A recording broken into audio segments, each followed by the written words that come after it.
ગોંડલ હની trap કેસમાં પદ્મિનીબા વાળાની ધરપકડ થઈ હતી। હવે પદ્મિનીબા વાળાને જામીન મળી ગયા છે। પદ્મિનીબા વાળાની સાથે કુલ 4 આરોપીઓ જે છે તેમને પણ જામીન મળી ગયા છે અને મુખ્ય આરોપી જે છે યુવતી તે હજુ સુધી પણ ફરાર છે।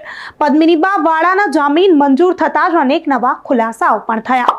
નમસ્કાર, હું અમરીન અને તમે જોઈ રહ્યા છો નિર્ભય ન્યૂઝ। પદ્મિનીબા વાળા ભલે અત્યારે જામીન ઉપર બહાર આવી ગયા, પરંતુ ગોંડલ હની ટ્રેપ કેસમાં એક વિડીયો અત્યારે સોશિયલ મીડિયામાં ખૂબ જ વાયરલ થઈ રહ્યો છે અને તે ચર્ચાનો વિષય બન્યો છે। સોશિયલ મીડિયામાં વાયરલ થયેલા એ વિડીયોમાં વૃદ્ધ એક યુવતી પાસે બીભત્સ માંગણીઓ કરી રહ્યો છે। એ વિડીયોને જોતા ચોક્કસપણે મોટા સવાલો થઈ રહ્યા છે। ત્યારે પદ્મિનીબા વાળાના જામીન મંજૂર થઈ ગયા, પરંતુ પદ્મિનીબા વાળા ઉપર જે આક્ષેપો લગાવવામાં આવ્યા તેના સવાલો હજુ સુધી મળ્યા નથી। પદ્મિનીબા વાળાએ આમ તો જામીન જે છે પોતાની ધરપકડ પહેલા અનેક ખુલાસાઓ કર્યા હતા અને તેમણે વૃદ્ધ પર મોટા આક્ષેપો પણ લગાવ્યા હતા। પહેલા પદ્મિનીબા વાળાને સાંભળી લઈએ કે વૃદ્ધ પર આક્ષેપો લગાવતા તેમણે શું કહ્યું હતું। આજે શું હતું અને ગોંડલમાં તમે આજે કયા કારણસર આવ્યા હતા, પોલીસ ફરિયાદ કરવામાં આવી હતી, કઈ બાબતે?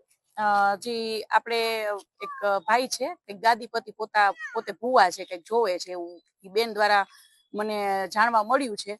ઈ બેન રાજકોટ રહેતા હતા અને સત્ય સમર્પણ ન્યૂઝ દ્વારા મને બોલાવવામાં આવી। બરાબર, ઈ બેન ત્યાં ગયા હતા। ઈ બેન કંઈક એના ન્યાય માટે અને એક એના પરિવારનું એ બધું કરવા અને આ ભાઈનું પણ બધું કહેવા ગયા હતા અને ઈ ન્યૂઝ મારફતે મને બોલાવવામાં આવી। પછી હું ત્યાં ગઈ, પછી બેનની મેં રજૂઆત સાંભળી। મેં બેનને એવું કીધું, મેં કીધું બેન બે પાસા મારે સાંભળવા પડે, એટલે મેં કીધું ઈ ભાઈ છે એને પણ મારે સાંભળવા પડશે। તો એક સમાજની આગેવાન તરીકે મેં તો આવા કેટલા બેનો દીકરીઓના પ્રશ્નો સોલ્વ કર્યા છે, ઘરે જઈને સોલ્વ કર્યા છે અને મારી આખી ટીમે છે અને મારી પાસે પ્રૂફ પુરાવા છે। તો ઘરે અમે શું કામ ન જઈ શકીએ? ઘરે અમે શાંતિથી અમે વાતાવરણ અને જો થોડોક ઠપકો આપી અમે અને થોડું કહીએ ખરા, તો અમારું એક એવું હતું। ઈ ભાઈને ફોન કર્યો, ભાઈએ ના આવ્યા। ભાઈ એમ કીધું હું નહીં આવું, આપ લોકો અહીંયા આવો। બરાબર, અમે અહીંયા આવ્યા, ગોંડલ આવ્યા, તો ભાઈ એવું કીધું કે આપણે આપણા ઘરે બેસીને વાત કરીએ। મેં કીધું ઓકે, કઈ વાંધો નહીં। ભાઈને અમે બધું દેખાડ્યું। મેં કીધું ભાઈ આ શું છે, તમે શું જોવો છો, મારે જોવડાવવું છે। અને અમારું એક પેલો તો એવું જ હતું કે ઈ ભાઈને અમારે ખુલ્લા પાડવા હતા કે કોઈ પણ જોવડાવવા જાય અને આવા બેનો દીકરીઓને ખોટા સકંજામાં લઈ અને શોષણ ન કરે। બરાબર, અને ઈ ભાઈની પૂરેપૂરી તૈયારી હતી આ બેનનું શોષણ કરવાની, એટલે અમે એને ખુલ્લા પાડવાના હતા। એટલે મેં એનું સાંભળ્યું। પછી ભાઈ માફી માંગવા માંડ્યા, એના દીકરી માફી, બધા અમારી પાસે કેટલી બધી માફી માંગી અને કે બેન જાતું કરી દો, એના દીકરીને કંઈક સિઝરિયન છે, એ રોવા માંડ્યા બહુ। અને ભાઈએ કેટલી વખત માફી માંગી કે 100 વખત મારી હવે કોઈ દિવસ કઈ ભૂલ થશે નહીં। એટલે અમે એની ઉપર વિશ્વાસ કરી ગયા, છતાંય મને એક એવું થયું કે અમે અહીંયાથી નીકળશું એટલે અમારી ઉપર કઈ પણ એક્શન લેવાય ખોટી આ લોકો। એટલે અમે એમને એમ કીધું કે ભાઈ આપ ન્યૂઝમાં આપની માફી પત્ર એક અમને આપી દો, અમારે કઈ વાયરલ પણ નથી કર્યું, પણ બીજી વાર આવું કોઈ બેન દીકરીઓ સાથે આપ કરતા નહીં। બસ આટલી જ વાત હતી। એમાં એટલું બધું ચગાવ્યું અને અમારા જેવા આગેવાન જે બેનો દીકરીઓને ન્યાય દેતા હોય એની ઉપર એફઆઈઆર કરી, એ તો કરી, પણ ફક્ત મારા ભેગા ખાલી 2-3 દીકરા વાવ્યા હતા। ખાસ કરીને મારા દીકરા તો મારી સાથે જ હોય છે, તો મારા દીકરા માથે શેની ભાઈ એફઆઈઆર? મારા દીકરા અહીંયા આખું અમારી પાસે ફૂટેજ છે। બરાબર છે, અમે ત્યાં હતા, અમે બેઠા હતા, અમે નથી કોઈ મારકૂટ કરી, અમે નથી કોઈ જાતની કોઈ એવિડન્સ નથી કે અમારી માથે જે ફરિયાદ થઈ છે એ ફરિયાદ થઈ શકે। તો આ ક્યાંનો ન્યાય? જે ન્યાય દેવડાવે છે એની ઉપર પણ તમે જો ચડી બેસો અને અમારી સાથે પણ જો આવું થતું હોય તો આવી બેનો દીકરીઓ કોની પાસે જશે? એ મારે પ્રશ્ન પૂછવો છે। અને અત્યારે કેટલા બધા રેપ કેસ થાય છે, ન્યાય મળે છે દીકરીઓને? બરાબર, મને એવું કહેવામાં આવ્યું કે તમે તો મેં કીધું ભાઈ હવે અમારે ગુના કરવા છે તો બીજું તો શું કરીએ? અમે ઘરે ગયા, એ અમારી ભૂલ તો કેવી રીતના ભૂલ? અમે કઈ અહીંયા જઈને બીજી તમે આજુબાજુ વાળાને પૂછી લ્યો, પ્રેમથી નીકળ્યા છીએ, પ્રેમથી ગયા છીએ, તો અમારો કયો ગુનો? હું એક સામાજિક આગેવાન તરીકે હું કોઈના ઘરે ન જઈ શકું? શાંતિથી વાત ચર્ચા ન કરી? અમે કેટલા બધા સમાધાન કરાવેલા છે। એટલે ખોટી રીતે અમારી પાસે મારી માથે ફરિયાદ થયેલી છે, તો આ હવે મારે કોની પાસે ન્યાય લેવા જવાનો? તો હાલમાં જે કહેવામાં આવે છે કે તમને કંઈક પૈસાની માંગણી કરી, શું હકીકત શું છે?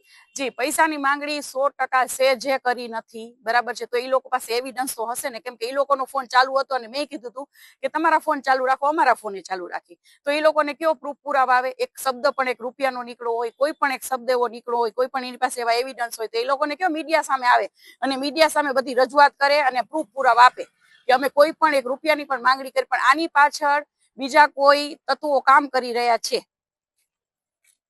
હાલમાં હવે આગળ શું તમારી સ્ટ્રેટેજી કરવામાં? ના, આગળ હવે અમારી લડી લેવાની તૈયારી છે। બરાબર, મેં હંમેશા હું તો કહું જ છું કે સત્ય ને બહુ તકલીફ પડે છે અને હવે અમે લડી લેવામાં છીએ. જે પણ સત્ય હશે યાદ નહીં તો કાલ બારે આવશે. અમે નિર્દોષ છીએ, બેન નિર્દોષ છે, બરાબર. આ તો એવું થયું, ઊંધું પડ્યું કે અમે તો બેનને સહાય કરવા ગયા અને અમારી ઉપર આ લોકો એફઆઈઆર દર્જ કરી દીધી, પણ શેની કરી એમ અમે કેમ મને કોઈ હક નથી અને મારી પાસે તો એવા પુરાવા છે. હું ફરીવાર કહીશ કે કેટલા બધા બેનો દીકરીઓને 16 વર્ષથી કેસ ચાલતા હતા ને, જેને ન્યાય નથી મળ્યા ને એને મેં ન્યાય દેવડાવ્યો છે, અમે એને મારી ટીમે ન્યાય દેવડાવ્યો છે. તો હું શું કામ ન જઈ શકું કોઈના ઘરે? અને મેં કોઈ એવી માંગણી અમે નથી કરી ને અમારી ઉપર આવા ખોટા આક્ષેપો મૂકવામાં આવે છે. જી. તો વૃદ્ધે જેનો વિડીયો કોલ ખૂબ જ અત્યારે વાયરલ થઈ રહ્યો છે, જેના વિડીયો કોલનો વિડીયો સોશિયલ મીડિયામાં ચર્ચાનો વિષય બન્યો છે, તે વૃદ્ધે પદ્મિનીબા વાળા ઉપર પોલીસ ફરિયાદ કરી, જેમાં પદ્મિનીબા વાળા ઉપર ખૂબ જ મોટા ગંભીર આક્ષેપો લગાવવામાં આવ્યા. ગોંડલના હની ટ્રેપ કેસમાં પદ્મિનીબા વાળાનું નામ આવતા જ આ કેસ ચર્ચાનો વિષય બન્યો. અત્યારે તો પદ્મિનીબા વાળાના જામીન મંજૂર થઈ ગયા છે, પરંતુ પદ્મિનીબા વાળાએ પોતાની ધરપકડ પહેલા જે વૃદ્ધ પર મોટા આક્ષેપો લગાવ્યા હતા તેની પણ અવગણના થાય નહીં. અને હની ટ્રેપ કેસમાં જે પદ્મિનીબા વાળા ઉપર મોટા આક્ષેપો લગાવવામાં આવ્યા છે તેની પણ અવગણના કરી શકાય નહીં, કારણ કે આ બંનેના જે મોટા સવાલો છે તેના જવાબો હજુ સુધી મળ્યા નથી. અત્યારે સોશિયલ મીડિયામાં એક વિડીયો જે ખૂબ જ વાયરલ થઈ રહ્યો છે તે પણ ચર્ચાનું કેન્દ્ર બન્યો છે. અનેક મોટા ખુલાસાઓ થઈ શકે છે આ કેસમાં, કારણ કે ઘણા બધા સવાલોના જવાબ હજુ સુધી મળ્યા નથી. તો પદ્મિનીબા વાળાની જે જામીન મંજૂર થઈ ગયા છે તેના વિશે તમારું શું માનવું છે? શું પદ્મિનીબા વાળા હની ટ્રેપ કેસમાં અનેક મોટા ખુલાસાઓ કરશે? આ વાતને લઈને તમે શું માનો છો? શું ખરેખર પદ્મિનીબા વાળા આ કેસમાં માત્ર ને માત્ર મદદ કરવા આવ્યા હતા? તમે શું માનો છો? અમને કમેન્ટ કરી ચોક્કસથી જણાવજો તથા અમારી ચેનલ નિર્ભય ન્યૂઝને લાઇક, શેર અને સબસ્ક્રાઇબ કરવાનું ભૂલશો નહીં. આભાર.